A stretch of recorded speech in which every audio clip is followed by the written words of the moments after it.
Info. 21h minuit. Nicolas Crozel. Daniel Keuf, le maire de Langouette en Ille-et-Vilaine, était jugé hier pour avoir pris un arrêté anti-pesticides sur sa commune. Eh bien, rebondissement, ce soir, Emmanuel Macron lui donne raison, non pas sur la forme, bien sûr, mais en tout cas sur le fond. On écoute le chef de l'État et on s'entretient en direct avec Daniel Keuf sur France Info dans 2 minutes, juste après le rappel de l'info. 22h10, Armel Balogog. 8 personnes interpellées en marge du contre-sommet du G7. Quelques échauffourées ont éclaté ce soir à Hendaye, dans les Pyrénées-Atlantiques. Environ 200 personnes ont participé à une manifestation non déclarée.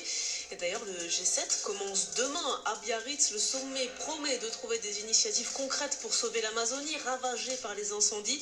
Le ton est monté aujourd'hui. Emmanuel Macron dénonce les mensonges du président brésilien sur le climat. Et dans ces conditions, le président français menace de s'opposer à l'accord de libre-échange entre l'Union européenne et le Mercosur.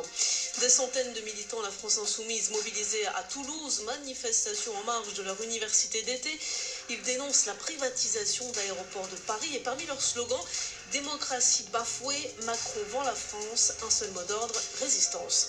Ils devraient toucher la terre ferme dans 1 heure environ. Les rescapés de l'Ocean Viking ont quitté le navire humanitaire. Ils sont sur des vedettes en Méditerranée en direction de Malte.